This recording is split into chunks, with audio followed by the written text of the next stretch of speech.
Isi pertanyaannya ini dari peserta perempuan, Ustadz. Assalamualaikum Ustadz, saya hamba Allah. Saya sudah tidak punya keluarga. Ayah, mama, dan semua anggota keluarga saya sudah meninggal. Saya tidak punya pasangan dan juga tidak punya teman. Saya tidak suka keadaan ini Ustadz. Saya marah pada keadaan ini, kepada lingkungan dan kepada Allah. Saya lelah Ustadz. Saya mau nyerah. Saya nggak suka hidup di antara orang-orang jahat. Kok sedih? Tapi sebelum saya mati, bisakah tolong bantu saya supaya berhenti marah sama Allah Ustadz? Terima kasih. Saya jawab dengan angle pengalaman pribadi ya. Walaupun saya nggak pernah pengen mati sih. Tapi maksudnya apa yang bikin kuat ketika diuji? Apa yang bikin kuat ketika diuji?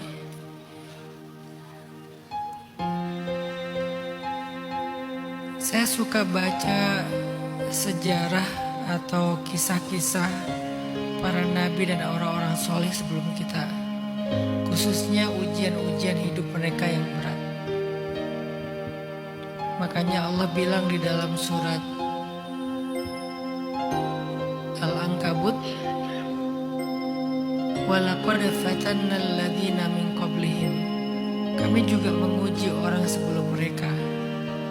Di dalam surat Al-Baqarah, "Massadhumul ba'sa wad-dharra wazulzilu." Mereka diuji dengan ujian fisik, diuji dengan ujian harta, diuji dengan ujian perasaan, diguncang. Saya suka baca tentang kisah-kisah mereka, tiba-tiba saya malu. Karena ketika saya membandingkan kisah saya dengan kisah mereka, saya nggak ada apa-apanya. Dan saya malu dengan kisah ujian seberat itu. Mereka adalah hamba-hamba yang selalu memuji Allah. Hamba-hamba yang selalu bersyukur kepada Allah. Hamba-hamba yang selalu berbaik sangka kepada Allah. Dan yang ketiga, akhirnya saya jadi tahu dengan cara itulah ending dari kisah mereka itu adalah kebaikan. Para nabi, para solehin, ending kisah mereka itu semuanya baik. Kenapa? Karena memilih sikap tadi, sikap sabar, berbaik sangka sama Allah, masih memuji Allah, masih taat pada Allah, endingnya baik. Saya nggak kenal satupun dari mereka yang endingnya buruk.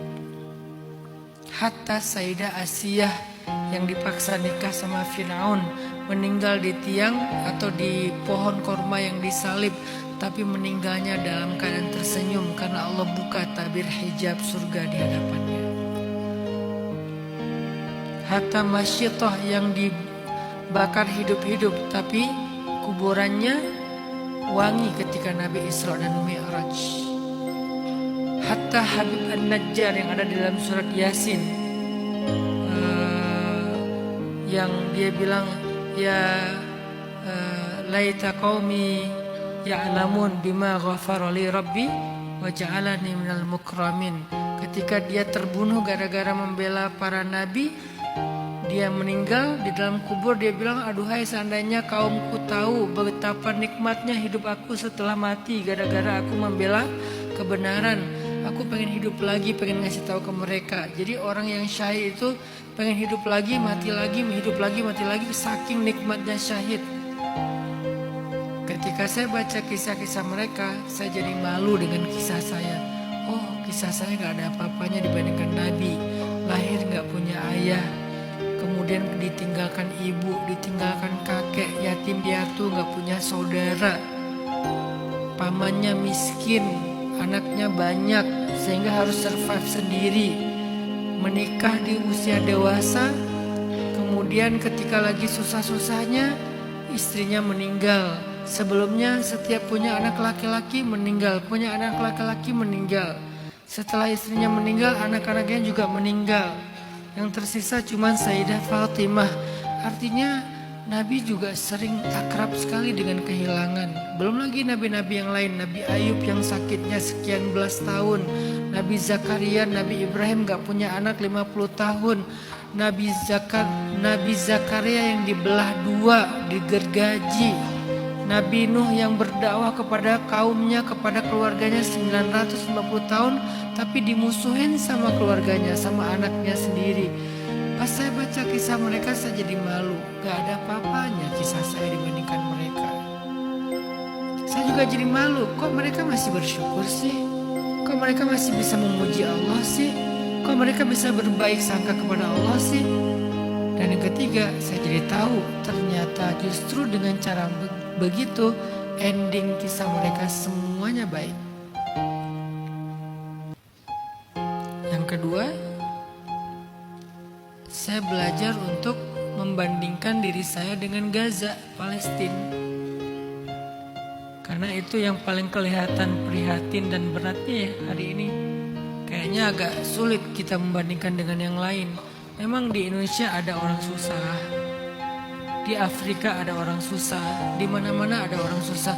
Tapi rasanya kalau ngelihat Gaza, semua kesusahan ini jadi nggak ada apa-apanya. Apalagi kita pribadi, ngelihat anak kecil.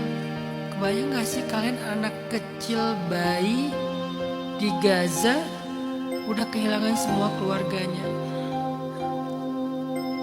Tapi ketika saya baca sejarah dulu ada juga bayi kayak gitu namanya Saifuddin Qutuz. Ayah ibunya dibunuh sama Mongol. Keluarganya dibantai sama Mongol, orang Khawarizmian. Khawarizmian kalau sekarang itu daerah-daerah Iran, Kazakhstan, Uzbekistan, daerah-daerah situ. Dibantai keluarganya sama Mongol, yang selamat cuma satu anak kecil namanya Saifuddin Qutuz. Lalu dia diperjualbelikan sebagai budak sampai dia jadi budak di Mesir. Lalu dia mendirikan sebuah kerajaan budak namanya Mamluk. Mamluk itu artinya budak. Sampai malah dia menjadi raja kesatria pertama yang mengalahkan pasukan Mongol di masa-masa kejayaan Mongol. Disitulah saya belajar bahwa hidup mereka susah-susah juga, berat-berat juga. Tapi mereka selalu endingnya luar biasa. Kenapa? Allah selalu punya cerita. Ketika saya kehilangan ibu, awalnya saya marah. Kenapa? Ibu saya meninggal tsunami kan? Tapi begitu saya tafakur, emangnya siapa yang lebih bisa membahagiakan ibu saya? Allah atau saya? Saya marah karena saya ngerasa saya lebih berhak membahagiakan ibu saya. Kok diambil sama Allah? Saya belum lulus kuliah, saya pengen membahagiakan ibu saya kalau saya pulang. Kok diambil duluan? Akhirnya saya sadar Allah lebih baik membahagiakan ibu saya daripada saya. Salah satu bentuknya Allah ajak ibu saya pulang dengan diberikan pahala syahid, yaitu tenggelam. Disitulah saya ikhlas ridho.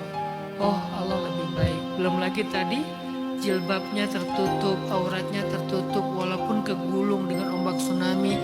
Di rumah saya itu ombaknya lebih tinggi daripada pohon kelapa. Padahal jarak rumah saya dengan laut itu 3 kilo. Kalau di laut tingginya 50 meter ombaknya. Kalau di rumah saya sekitar 17 sampai 20 meter ombaknya. Kegulung di dalam ombak itu bukan air gini, airnya tuh gini kayak blender. Tapi jilbabnya tertutup. Harusnya kan kebuka semua, tapi ketutup. Allah menjaga aibnya. Oh, di situ saya paham, saya ikhlas, saya ridho. Jadi saya sering membandingkan diri saya dengan orang yang jauh lebih berat, baik dalam sejarah yang ada di sekitar kita, sehingga saya ngerasa saya bukan apa-apa dibandingkan mereka. Tapi kalau saya bandingkan dengan orang yang lebih menurut saya kelihatannya lebih bahagia, saya akan berputus asa. Padahal kebahagiaan dan ujian itu musim. Kalau sekarang kita lagi susah, memang musim susah. Nanti ada musim bahagianya, gak susah-susah terus. Itu yang saya pahami.